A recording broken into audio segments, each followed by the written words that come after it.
What is going on, everybody? I am Tony Tucker, joined by Joe Morley here on the Warzone Sports Network. We're very excited to be here, bringing you the NFC North preview and predictions from a collection of people with inside the Warzone Sports Network. We got a great show. I just want to say that the thing I'm most excited about in this division is that we're going to get 17 weeks of Dan Campbell post-game press conferences. And we on the radio, coming to your locale. Got into the third round, better bring the smoke now. Step into the war zone. Step into the war zone. Step into the war zone. Step into the war zone. Step into the war zone. Step into the war zone. Friday night war zone. Friday night war zone. Step into the war zone. Step into the war zone. Step into the war zone. Step into the war zone. Step into the war zone. Step into the war zone. Friday night war zone. Friday night war zone. Yeah, I was like, I don't know what that was, but I like it. Like, that was me chewing off kneecaps. I don't know if it was relatable or not, or if that's even how you're going to do it. But the NFC North, I just want to start off by saying this division could have looked completely different with one thing, and that was whether or not Aaron Rodgers came back. Like, this would have been a total wild card. We made fun of the NFC East division, but just imagine how up for grabs this division would have been if Jordan Love would have been the quarterback. And now all of a sudden, who's the best quarterback starting day one? Kirk Cousins? Like, could have been wild if Rodgers would have left. I'm glad he didn't go to the Broncos, or the Raiders. Oh, that'd have been the worst, the absolute worst. Would have been. You hate it. How you feeling about this division, Joe? I'm okay with it. I don't think it's a great division, but like you said at the beginning of the show, the guy who's the head coach of the Detroit Lions should be interesting to watch. A couple teams like the Vikings and the Bears, we got to see what they're made of. Everybody knows what the Packers are, right? We all know what the Packers are, but can the Bears and Vikings do something to change this division up? And how many kneecaps are going to be bitten off this year? That's like, can we keep a total somewhere? Here's my thing is that, like, that's just the tip, but it's just the beginning of the glory of the majesty that is Dan Campbell. Like, he's going to come in after regular season games and having suffered close defeats, and they're going to put a microphone in his face, and it's going to be endless entertainment. I love Dan Campbell. Like, the guy doesn't have a filter. He speaks raw, comes straight from the heart. And you got to love that. The guy's a motivator. And then on top of it, imagine when they do get their first win. Like, if they beat the 49ers in week one, holy shit. Dan Campbell he's going to chew the top off the microphone. He's going to be insane with it if somehow the Lions can beat the 49ers in week one. And we don't know what's happening. Trey Lance got a banged up finger. Jimmy G, maybe they get some pressure at his feet. I'm picking the 49ers to win by like 3 touchdowns, but if it happens, I cannot wait to see it. I was like, Tony Tucker with the bold take right away. Right here on the Warzone Sports Network. Stupid predictions. Let's get into the key departures, additions to the Lions. The biggest departure to me is that Matthew Stafford left. And the way I look at this is that they kept Calvin Johnson too long, ruined his career. Guy said, I'd rather play the piano and dance with the stars than play another season for the Lions. Barry Sanders, they did the same thing. He's like, I'd rather disappear into the South and raise my kids than play another season. But with Matthew Stafford, they made the right move. They got a bunch of draft picks trying to head in the right direction. They moved off of Stafford. Kenny Galladay's gone. It looks like Kerryon Johnson, Marvin Jones, and Matt Prater all gone. That is that's the entire offense outside of Swift and Hawkinson. Like, it's insane that would be gone. Then in the key additions, obviously in that trade for Stafford, they get Jared Goff in return. They pick up Tyrell Williams, who is he's a good receiver if he could just stay healthy. Like, he really does have talent. He's just never been able to put together a full season. I think he had 1 year with the Chargers. Yeah. I know there was some hope with the Raiders in the past or whatever. And they bring in Jamal Williams, who I am big on. Anybody out there who's in the fantasy world already knows I think Jamal Williams is in for a big year. And he's a Dan Campbell kind of guy. He's fun. He plays football hard, just smashing people around. And then it looks like, who's that? Michael Brockers from the Rams. Brockers. I don't have the names, so I'm either going to skip on people I don't know, or I'm just going to take a guess. So I'm guessing that's Michael Brockers that they added on the defensive side. Seems like he's going to be a good Dan Campbell kind of guy too. When I look at the Lions, I already have a bet that I made last year saying that the Lions would not win more than 4 games. It's set at 4.5 with my brother-in-law. So here's the deal. I lose $100 if the Lions get to 5 wins. I win $100 if they win 4 games or less. What do you think about that? Like, do you think the Lions are more than a 4-win team this year? Is my money safe? Like, should I spend that $100 right now? I think they could be. I think they have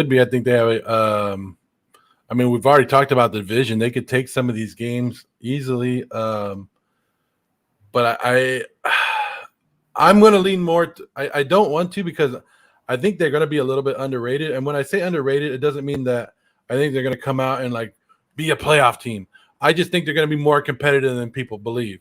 And so when you're a competitive team, that keeps you in a lot of games, and you can win and steal a couple extra games right here and there.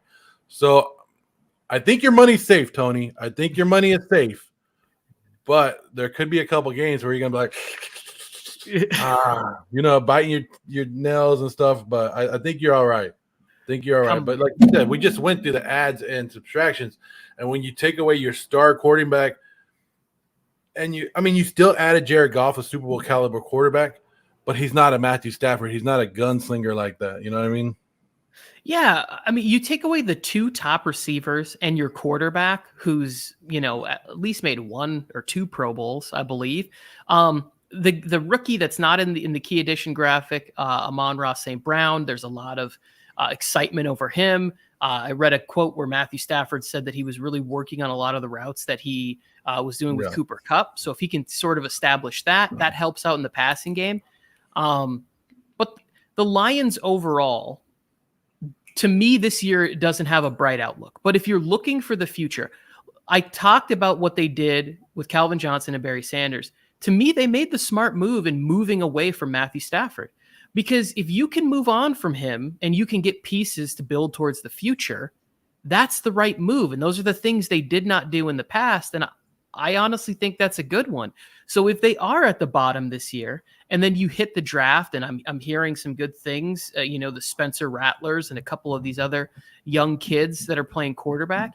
If Goff can be a quarterback that is just serviceable for the next couple of years, and you can bring in these draft picks, and they buy into the hype machine that is Dan Campbell, the Lions are moving in the right direction. But 5-11 last year with that sort of offensive talent, I think the defensive side of the ball obviously needs to get a little bit stronger too. I think they're a few years away from this. This felt like a total teardown. This is like buying a house and you just stripped it to the foundation, and we're like, we're going to rebuild. They have playmakers on defense though. If you have Brockers and you have Trey Flowers rushing the quarterback, they could make some noise. They could do something. Okuda has to do something. He kind of disappointed last year, right? The first round pick from last year. But they have some noise. It's the offensive side of the ball that I'm more worried about. The defense, it is what it is. I'm not. They can do so much, but I want to see, like you said, what Jared Goff can bring to this team. Can he be that serviceable quarterback? Not, everybody's high on Teddy Bridgewater in the Broncos, but I think Jared Goff is a better version of Teddy Bridgewater. He's not going to go out there and make the mistakes for the Lions. Am I worried about that wide receiver position? Yeah, as somebody just said right now, like that. That's what it sounded like, right? So, boom, we got 2 of them. So we got Terrell Williams. Can he stay healthy the whole year? That's been his issue. When he's on the field, top wide receiver, great wide receiver, but he needs to be on the field. They have a couple young guys, and we're good with St. Brown, like you said, but Cephas is there. I'm really worried about their wide receiver position. It's going to be young. And we'll see what they do. But Dan Campbell bringing that energy. Not only Dan Campbell, they have Anthony Lynn, who is a veteran guy, offensive coordinator, running their offense coordinator. And then they have Anthony Lynn and Aaron Glenn. Aaron Glenn is their defensive coordinator who was up for head coaching job. So those guys are looking to bring it and bring their name value back. And it's going to be an interesting team to watch here in Detroit. Yeah, I think Aaron Glenn, the former defensive back for the Jets when I was a young lad, I believe. Yes, sir. Khalif Raymond. When I was home, I was back in Michigan, and somebody asked me what I knew about Khalif Raymond. I was like, nothing. Same thing I know about all your wide receivers there. So good luck with that, fellas. We'll text during the season type of deal. Let's get to our highlighted players for this, because I would like to spend more time talking about the Vikings and Bears and Packers. So I highlighted, yes, I highlighted TJ Hawkinson because I think that he has to move into the range of where we think of Darren Waller, George Kittle, and Travis Kelce. He needs to be somebody that can be great getting 150 targets, right? Like, I want to feed him so much that he needs a Weight Watchers sponsorship at the end of the year, right? Like, bring back Dexatrim for TJ Hawkinson because they just fed him balls all year long. Like, that's what it's got to be. It's got to be his security blanket. Keep the chains moving. Look for big plays down the field to him. And if that can be the case, the offense can be sustainable, because I do think they have a couple of running backs that are good in the passing game and can pick up yards. But TJ Hawkinson's going to have to be one of those elite tight ends, 140 targets, 150 targets this year. Yeah, and the guy that's going to make him look good is right there. Jared Goff is my highlighted player. He needs to be able to get these young wide receivers the ball, not make mistakes, hopefully stay standing behind that offensive line. Just hand the ball off to Swift and Jamal Williams. But this team goes along with Jared Goff, and your highlighted player won't be anything if Jared Goff is crap this year. So I'm looking to see, hey, Jared Goff, the Rams basically said you're garbage, threw you to the side, added you along as an add-in player. So if I'm Jared Goff, he's coming out there with a little bit of a chip on his shoulder, right? Yeah, he did. He got there and he put on that Axel Foley jacket from anybody go back and watch Beverly Hills Cop, that old school sort of Letterman Lions jacket. That thing's a beast. I'd wear that, and I'm not a Lions fan. Let's move on to the Minnesota Vikings. This team right here has high expectations, right? And last year, I think, was disappointing for a lot of people. The defense wasn't very good, but when you look at the offensive side of the ball, they have studs everywhere on this team. And I think that Mike Zimmer is a good coach, but there's also a little bit of me that wonders, like, if it doesn't go right this year, like, are they looking to move off of him? Even though I think that he's been very successful while he's there with the pieces he's had. You would like them, obviously, to get over the hump and beat the Packers and Bears and win the division a little bit more. But I think that Mike Zimmer's been a good coach while he's been there.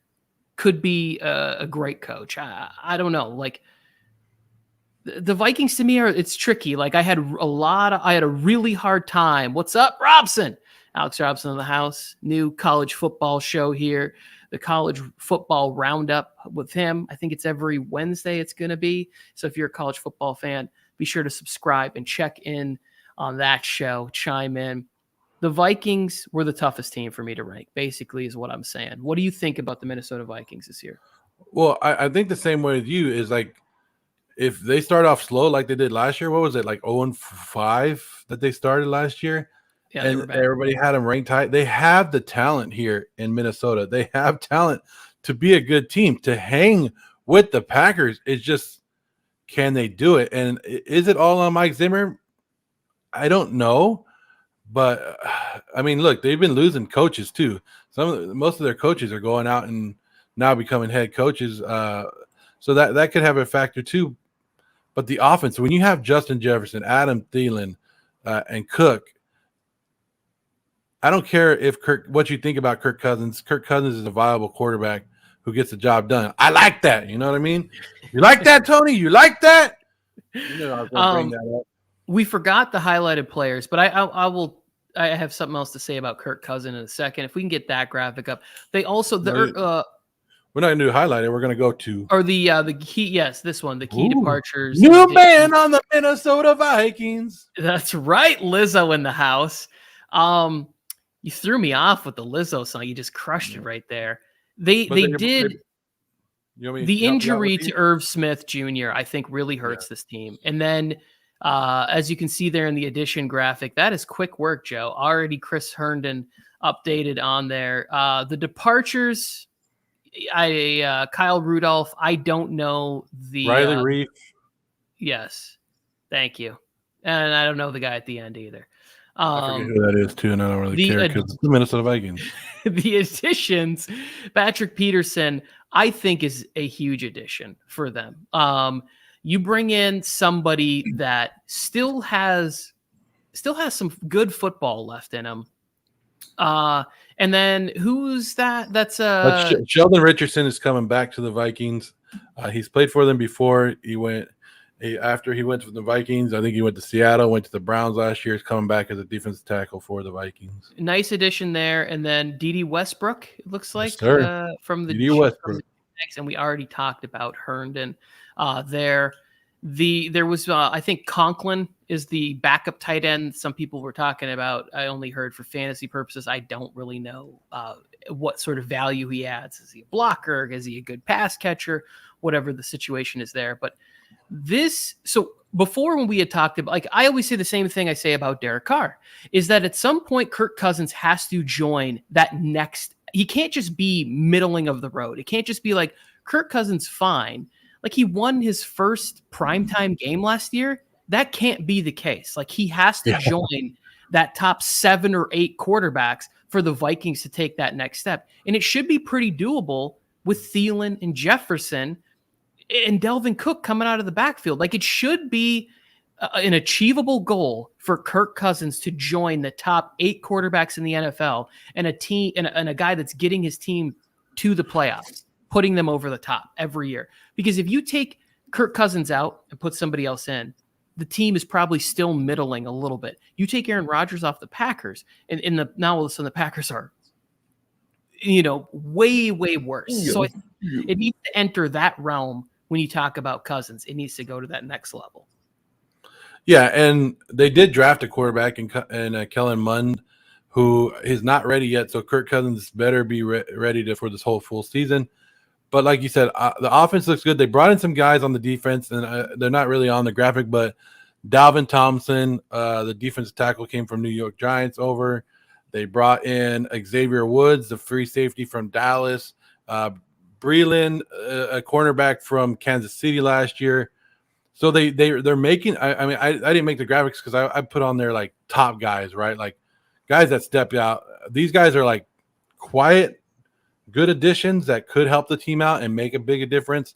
But they made a little bit of moves here and there. If they start out the way they did last year, and I already mentioned it, heads are going to roll. I think that's when you go after Zimmer. But they finished 7-9, Tony, after an 0-5 start last year.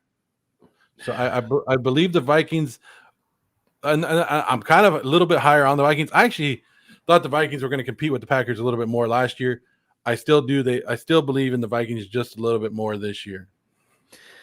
Yeah, I think the second best team in this division last year was the Bears at like 8-8. It was very disappointing heading in. I missed on a lot of these. I missed on the Bears and I missed on the Vikings predictions last year. Our highlighted players, I have Alan Thielen, Mr. Minnesota. I'm not even sure if that's his nickname. That could be Kyle Rudolph. I have no idea.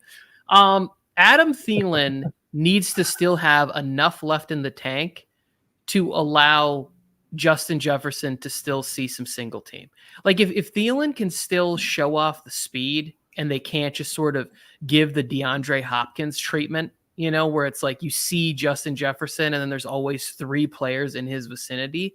If he can allow him for one more season to be a threat on the opposite side, I think that greatly improves the Vikings' chances to be one of the better offenses. Because Delvin Cook is going to have a monster season, I believe. Like catching the ball, running the ball. He's going to be in conversations, I think, for like offensive player of the year, like putting up those kind of numbers, scoring touchdowns, and having a really tremendous season. But if Adam Thielen can offer a little bit on the other side of Justin Jefferson, I think the offense has a chance to be something special. Yeah, and I took the easy route and I went quarterback again with the highlighted player because, like you mentioned, Kirk Cousins in primetime games isn't good. Kirk Cousins against teams over 500 hasn't been showing up. Show up, Kirk Cousins, win some games for your team, and the Minnesota Purple People Eaters will come back. And the NFC conference, the whole NFC is weak. It's a weak conference. So the Vikings could be right there. They could steal one of these last playoff spots. This could be a playoff team. The offense is good enough to carry you where you need to go. Can the defense make enough moves? But if Kirk Cousins makes some of these mental mistakes that he normally does, the Vikings go back down to the bottom. Vikings are good enough to be a team to watch this year. Let's just say that, Tony. And Kirk Cousins is the reason he's my highlighted player is because he can make or break them, and he could put them over the top a lot if he continues to play at a high level. Yeah, and I think anybody thinking that it's a little unfair to put that much pressure on the quarterback position, when you make that much money, you're just expected to overcome some of those hurdles. Like it's you just have to. It's why teams like every year people want to say Seattle is like their defense is falling apart or whatever it is, and Russell finds a way to put them over the top.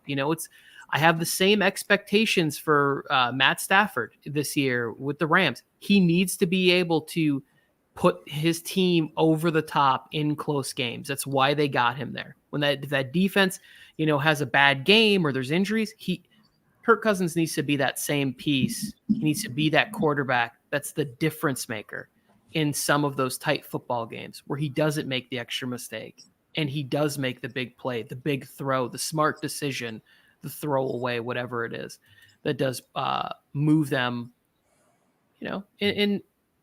into the next round. So from that quarterback to the Bears quarterback situation, right? Where it is a situation to me that I cannot wait to see how this unfolds, because it already seems like if it wasn't for a promise they made Andy Dalton, that Justin Fields would be the starter on day one.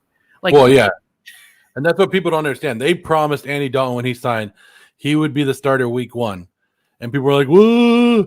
No, if you make it, it's good that they're holding up that promise. I think that's good. But yeah, Justin Fields is the better quarterback. You know that. Imagine how hot that seat is. He is sitting on top of a hibachi going in week 1. Andy Dalton has to go play in a brand new SoFi Stadium against the Rams on Sunday Night Football. Like it against that defense in week 1. And that Justin Fields is waiting in the wings.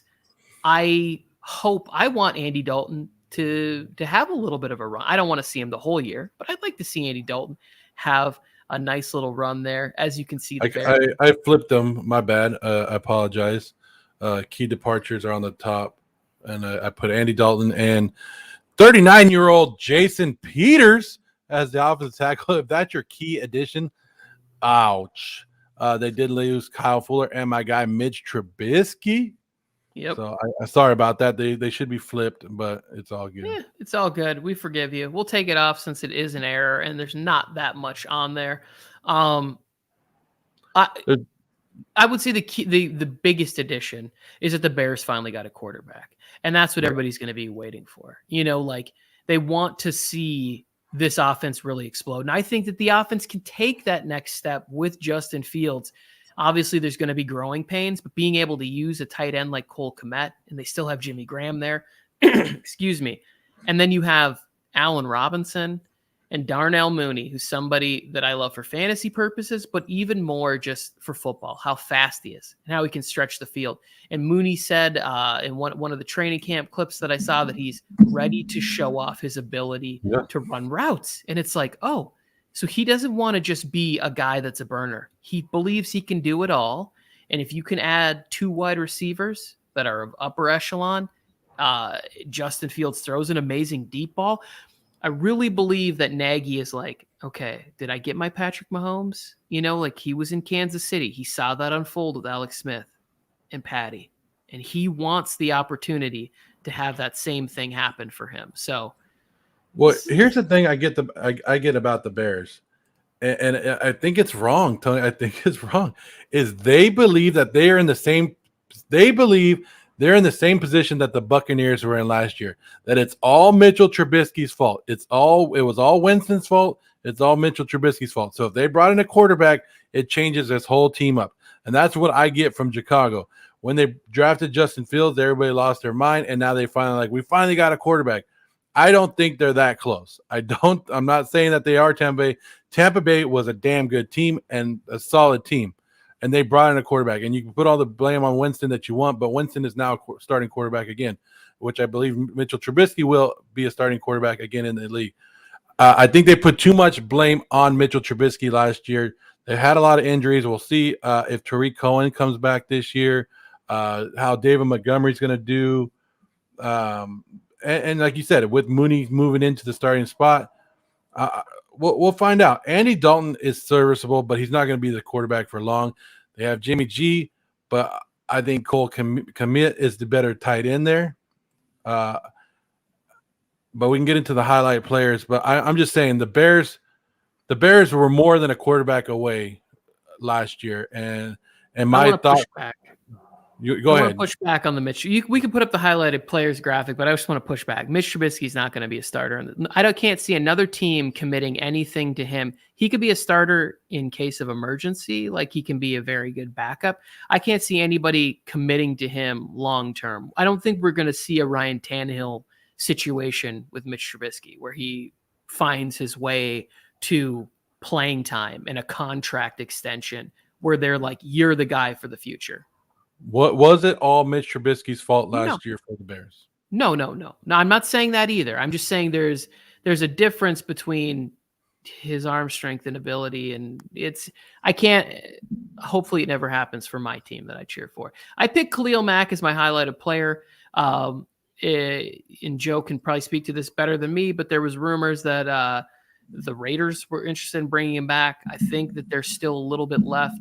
And for the Bears to reach the playoffs this year and reach the playoffs with some positivity, other than, the Nickelodeon MVP type of a situation, they need to have Khalil Mack still just being a monster. Like this defense it's less about Khalil Mack and more about the all around the defense. Like they need to be opportunistic in creating short fields and playing well to compete, especially if you have a rookie quarterback. They need to be changing the momentum, like whenever we are going to see Justin Fields. So Khalil Mack is my guy. Khalil Mack, never heard of him. Never heard of him, Tony. No, I agree with you on Khalil Mack. He needs to be a highlighted player. He needs to be the rock in that defense. He's been shut down some of the games. Like that first year with Chicago, excellent, right? Since then, I don't know. I don't think he's been that playmaker he is. He's making a lot of money, and that's why the Bears were talking about trading him, maybe sending him back to the Raiders or whoever. It's just a contract. That's a huge contract for a defensive end that could go elsewhere. But they got lucky, right, with drafting Justin Fields, which is going to help them with their salary cap from now on. And my highlighted player, of course, was a quarterback. And I think I broke the rules because we're not supposed to put quarterbacks on there, but I don't care. I did it anyways. Make my own rules, Tony.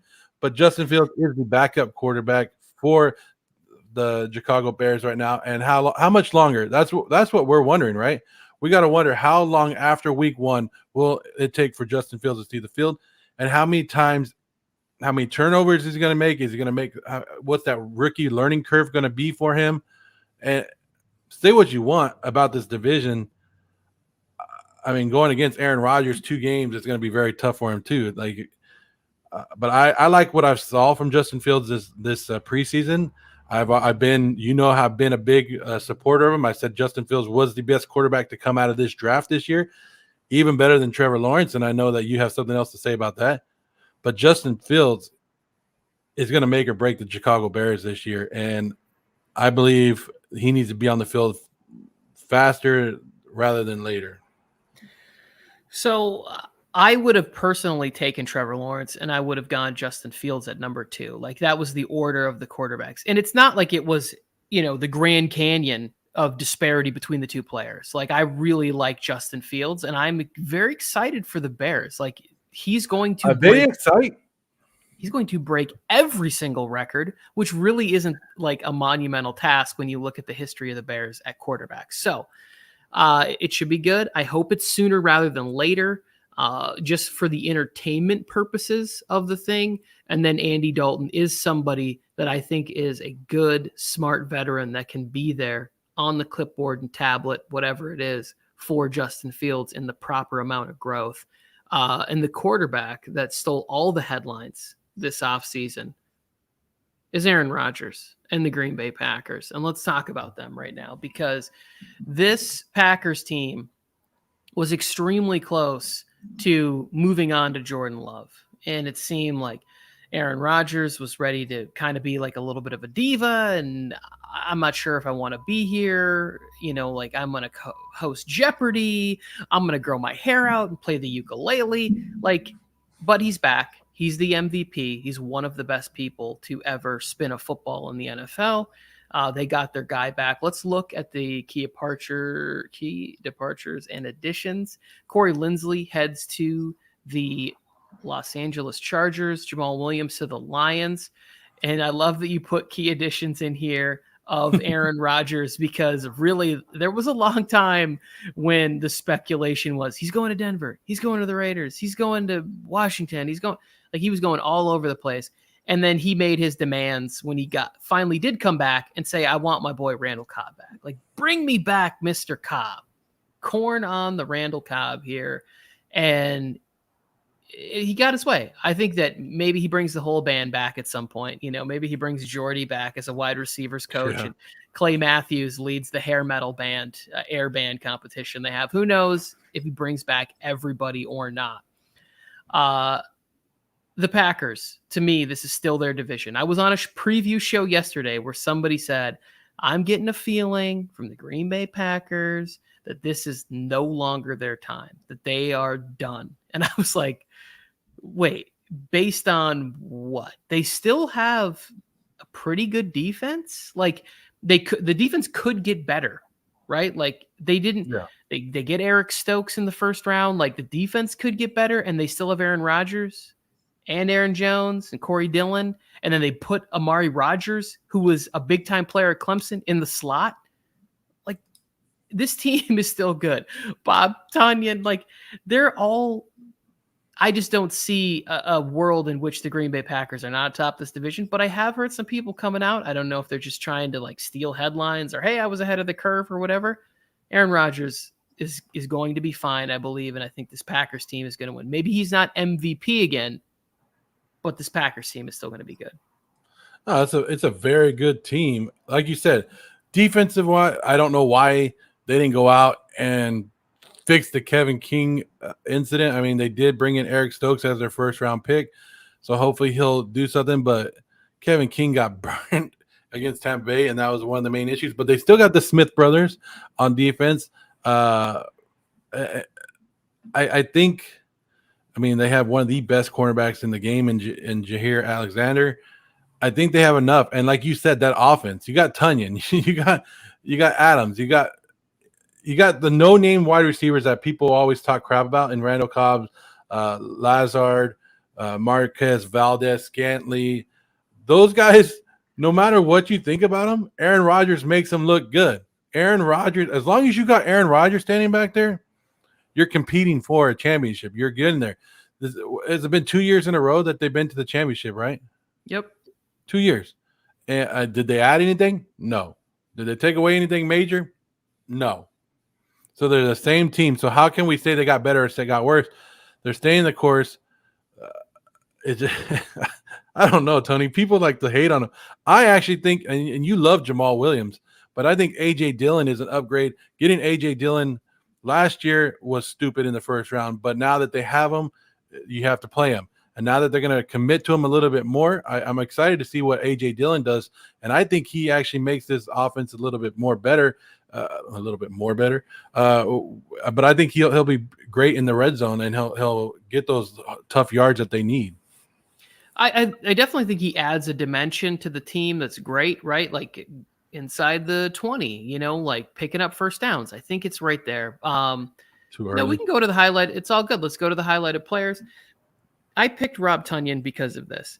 Like he said, Aaron Rodgers can turn Alan Lazard and MVS into he can turn them into usable wide receivers, right? Like Equanimous St. Brown, like people have talked about him. He was cut and then now he's signed to the practice squad. He's still there. You bring in Amari Rodgers. Randall Cobb is back. But if Robert Tonyan can be that sort of third weapon in this thing where because he's had success in the past with Jermichael Finley. Like he's needed a tight end. He's had a little bit of like 1 year of success with Jared Cook or whatever. But if Rob Tonyan can take that next step and become like a 900-yard receiving tight end and get back to double-digit touchdowns, I think that just adds, like versatility to the offense. Like Tonyan had a couple of big games last year, but I want to see consistency where he can be a reliable sort of second, third option behind Aaron Jones and clearly Devontae Adams, who you are going to talk about right now. Yeah, and can you call him Bob Tonyan, please? Bobbert? Big Bobby Tonyan. No, I like that. But Devontae Adams, you and I were talking about Devontae Adams earlier about how he's coming back. He didn't agree to a long-term deal. This is a 1-year deal for him. If the Packers do start to slip, how much is he going to stay on the field? If he starts getting hurt, how much does he want to come back? How much is he going to put his body on the line for a 1-year deal? Knowing that Aaron Rodgers probably won't be coming back next year because they've already made it clear, right, that this is their last dance or whatever, trying to copy the Michael Jordan and Pippen thing. So I want to see, but Devontae Adams is the top wide receiver in the league, right? If you can make a little bit of argument before that, but right now, as of last year, he's the top guy. Aaron Rodgers is number one target. He goes where they go, where Aaron Rodgers goes. This dude handily took over the Rams game last year and made Jalen Ramsey look horrible. So I want to see what Devontae Adams does, and if the Packers start to struggle, he's going to be somebody to watch and see if he pulls a Kenny Golladay or not. Spida Season is jumping in here. He says they'll just lose in the NFC Championship game. And he wants to know your thoughts on their defense as well. I honestly believe that will be the case again this year. That's at least what I'm predicting. The defense is improved. I'm interested to see the Eric Stokes signing, if it was good. If it's not, it'll be blown up again because they didn't draft offensive weapons, which is kind of the criticism from Rodgers. But I think that Za'Darius Smith is a good underrated player. Jair Alexander. I can't think of the guy's first name, but King, the cornerback, who took a lot of heat for He took a lot of heat for getting smoked by Scotty Miller on that route in the NFC Championship game, but I think he's a good player. This defense is together again, and if they can gel in the system, that's the thing is like sometimes there's not a lot of turnover. But if you were good last year, you have the opportunity to get even better because you know the system, you know how people operate. You can kind of work within that system. So I think the Packers defense is good. If they become great, watch out. But they're not going to be on the level of like the Bucks or the Rams or the Browns, in my opinion. But they could be. There is one guy that I really like on that defense that could.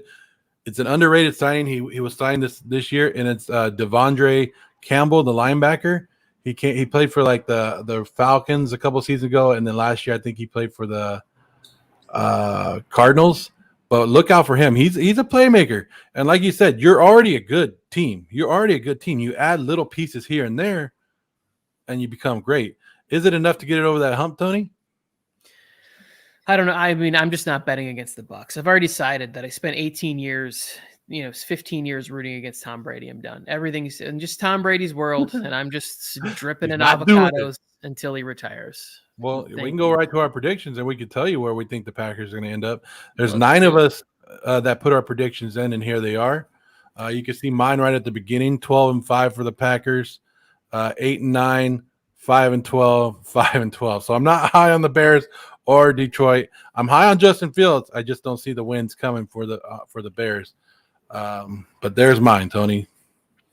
Yeah, and you'll see me. I'm the third one in there.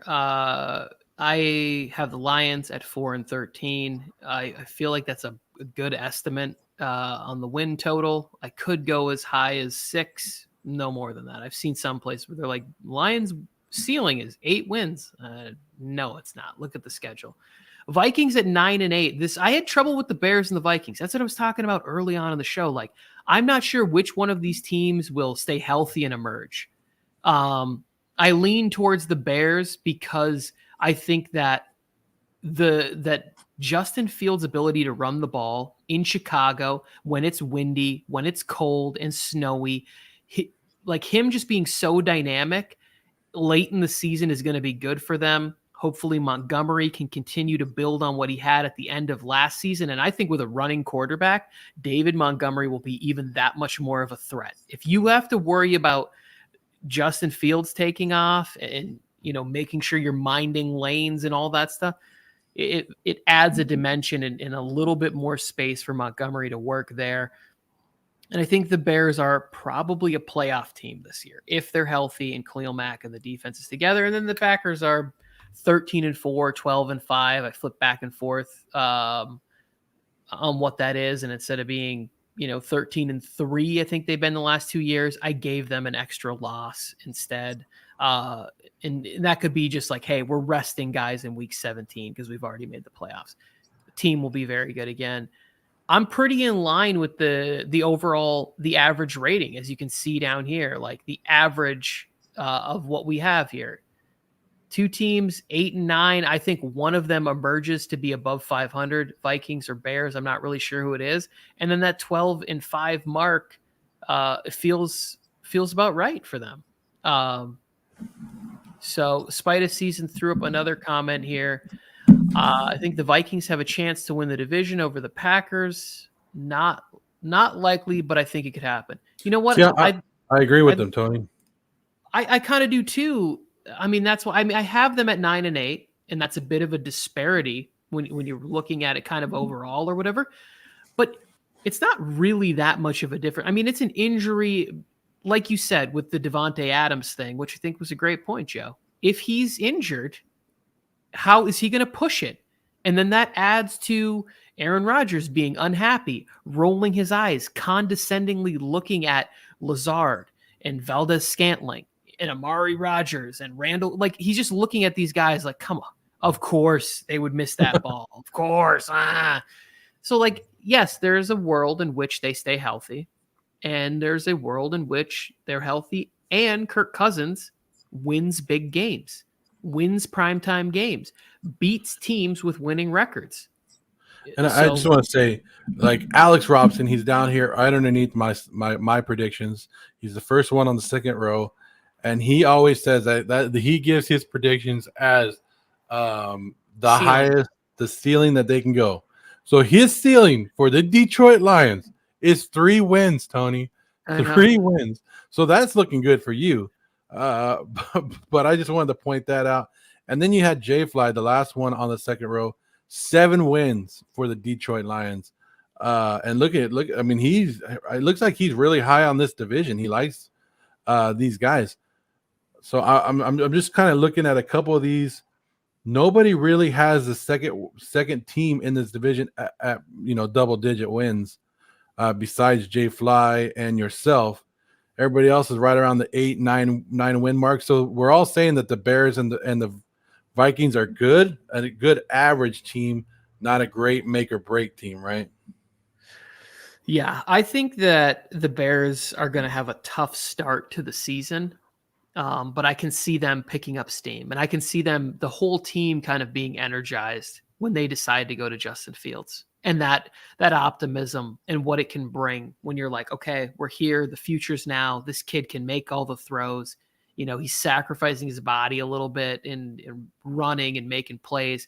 That kind of excitement can raise the level of play with the whole team. And the Vikings, if the Vikings defense is better, 11-12 win team. If they're just better. The Bears beat the Bucs last year with Nick Foles as quarterback. Yeah, they did. Nick Foles. I had to reach out and tell you who was right and who was wrong in the Nick Foles argument, my friend.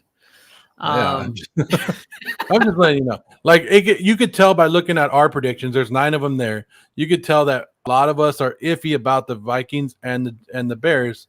We're giving them a little bit of credit, but we're still like, they could go either way of being good team, bad team. But we all know where the Packers are. You could just see the green all the way across, and you could know where the Detroit Lions are all the way on the bottom.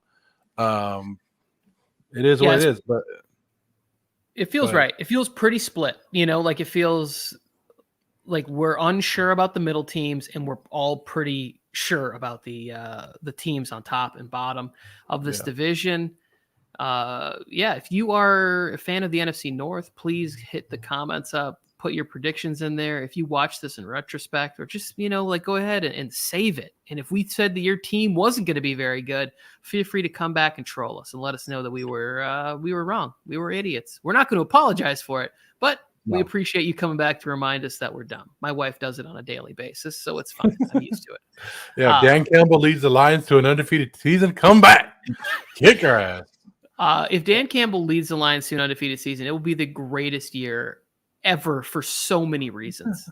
The press conferences will be like, he'll be like the Kool-Aid man, but in a blue uniform running through walls. It will be so fantastic to watch Dan Campbell. And that is the thing that I am watching mostly in this division this year, is how that man responds to everything. That is going to wrap up the NFC North prediction show. We only have one left, the NFC West, which I believe is next week sometime. We have our fantasy draft for the Warzone coming up on Monday. It's a 16-team total madness league filled with a lot of fun people. It's going to be insane. I don't even know how we're going to, we're going to be starting, Cephas or whatever, the Lions wide receiver for sure in that league. Great shows. Is Friday Night Wars off tomorrow? What are we doing with that? If you're coming on with me, we're on. Yes, we will have to try and work out a time. I have some stuff in the evening, but hi, fellow K, jumping on the Packers bandwagon here towards the end of the show. We have a ton of great shows hopping all over the Warzone Sports Network. Please subscribe there. Follow us on Twitter, Instagram, TikTok. Reach out. Let us know if you're interested in collaborations, getting together, talking football. We are pumped for Dylan, the what's NFL going on? season. What's going on, Dylan? Everybody hopping in right at the end. You guys are gonna have to go back and check it out. But I'll give it to you real quick. This was our NFC prediction, NFC North predictions. You guys can already tell real quick. But as you guys can tell, like Tony said, we're always live. We're always doing stuff here on the Warzone Sports Network. Share it with your family. Share it with your friends. If you have a sports fan that love sports, send them this link. If you have somebody that hates sports, send them this link. It doesn't matter. Let them know. But we're here almost daily with live shows, especially with football season coming up. It's good to see. I'm a Niner fan, but I just love watching these guys. I appreciate it, Spider. I love that. See how easy that was, Felke? You see how easy that was? End of the show to just leave a heartwarming comment like that on there. Appreciate us.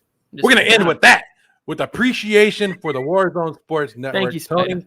And I'm Joe Morley. He's Tony Tucker, or I'm Tony Tucker and he's Joe Morley. Either way, it doesn't matter. This is Dan Campbell coming for your kneecaps right here. Arr, arr, arr. Here we on the radio, coming to your locale. Got into the third round, better bring the smoke now. Step into the war zone. Step into the war zone. Step into the war zone. Step into the war zone. Step into the war zone. Step into the war zone. Friday night war zone. Friday night war zone.